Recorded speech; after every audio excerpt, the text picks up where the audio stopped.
विज्ञान का अर्थ क्या हुआ करता था। हम बिल्कुल जीरो से देखिएगा, बिल्कुल लास्ट तक हम पहुंच जाएंगे 50 क्वेश्चन में मात्र 10 मिनट में।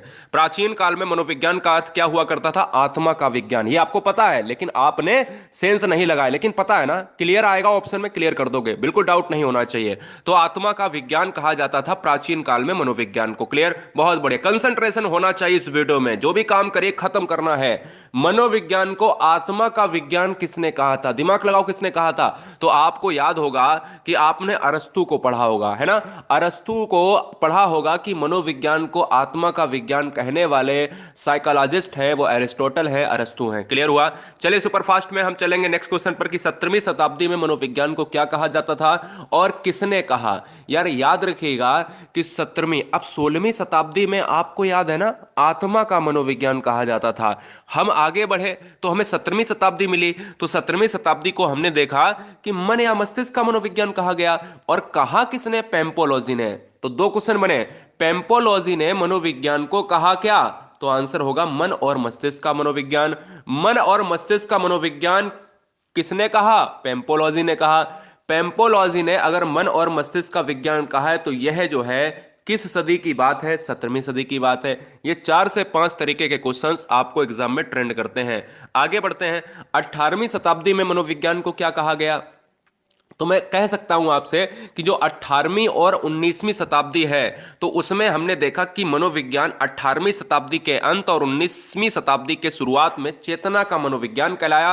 अब क्वेश्चन यहां से कई बार बना है कि विलियम जेम्स ने मनोविज्ञान को क्या कहा है या चेतना का विज्ञान किसने जो है कहा है। तो चेतना का विज्ञान कहने वाले साइकोलॉजिस्ट थे विलियम जेम्स और विलियम बुंट।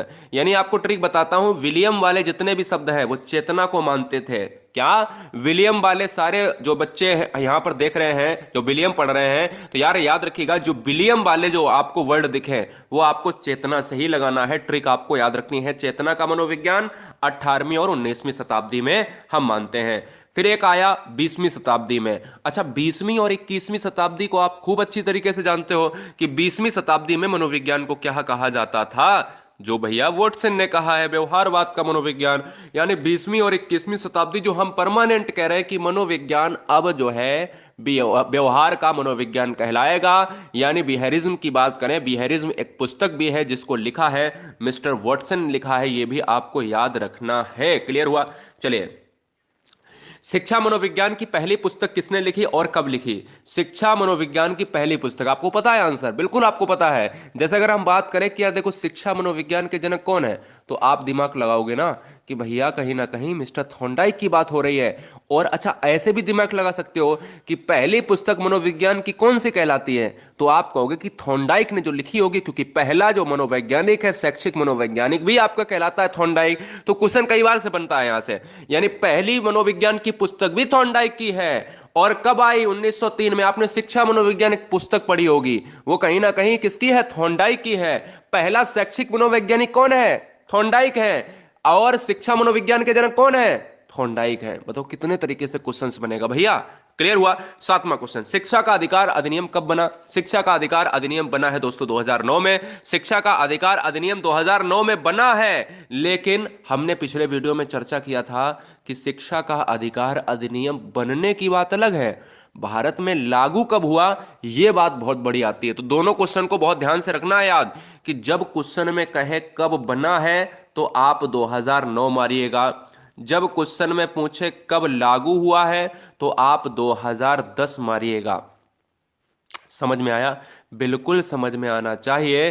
2010 यहां पर लागू होना है, 1 अप्रैल 2010। शिक्षा का निशुल्क एवं अनिवार्य शिक्षा अधिनियम के तहत कितने वर्ष के बच्चों को निशुल्क शिक्षा दी जाती है? यहां पर आपको बताना है। सभी बच्चों से कहना चाहेंगे कि रिवीजन होना चाहिए और हर बच्चे का हर सेक्शन मजबूत होना चाहिए। सुबह 9 से लेकर रात के 11 बजे तक क्लासेस का सिलसिला यहां पर थमता नहीं है, क्योंकि बनाते हैं हम शिक्षक और शिक्षिका। चैनल को अच्छा लगे तो सब्सक्राइब कर लेना, वरना एंजॉय करते रहिए आप। शिक्षा का निशुल्क अनिवार्य शिक्षा की बात करें, 6 से 14 वर्ष के बच्चों को यहां पर यह सुविधा प्रदान की जाती है भारत सरकार के द्वारा। शिक्षा के मौलिक अधिकार संविधान के किस अनुच्छेद से लिए गए हैं? वेरी वेरी मोस्ट इंपॉर्टेंट, जबरदस्त क्वेश्चन है। क्वेश्चन नंबर 9 और क्वेश्चन नंबर 10 से आज वीडियो में मैं बता दे रहा हूं, इसमें से आपको क्वेश्चन मिल सकता है एग्जाम में। क्वेश्चन नंबर 9 में मैंने बोला है कि शिक्षा के लिए, शिक्षा अधिकार के अंतर्गत कौन सी एज के बच्चे आते हैं? 6 से 14 साल के। शिक्षा के मौलिक अधिकार संविधान के किस अनुच्छेद से लिए गए हैं? तो अनुच्छेद है 21A। इसे 2002 में 86वें संविधान संशोधन से जोड़ा गया था। ये क्वेश्चन याद रखना है बहुत जबरदस्त तरीके से। Clear? Very very most important, screenshot ले सकते हो फटाफट। क्लियर? याद रखना है 2002 में आया है, 86वां संविधान संशोधन था, आर्टिकल था 21A, ठीक है ना। और बात थी 6 से 14 वर्ष के बच्चों को निःशुल्क शिक्षा। Question number 11। अगर हम बात करें सीबीएसई कब बना, सीबीएसई की बात कर रहे हैं, तो पहले तो मुझे ये बता दो कि सीबीएसई का फुल फॉर्म क्या होता है। सीबीएसई का फुल फॉर्म होता है the central board of secondary education. The central board of secondary education होता है, 1929 में बना था। ये क्वेश्चन मनोविज्ञान का है, वेरी वेरी मोस्ट इंपॉर्टेंट है, यह आपको याद रखना है। एक कक्षा में शिक्षक और छात्र का अनुपात कितना होना चाहिए? एक कक्षा में 1/30 होना चाहिए। एक अनुपात मतलब एक जो है एक समानुपात की बात करता है, 30 होना चाहिए। एक अनुपात जो है 40 होना चाहिए। एक अनुपात 50 होना चाहिए।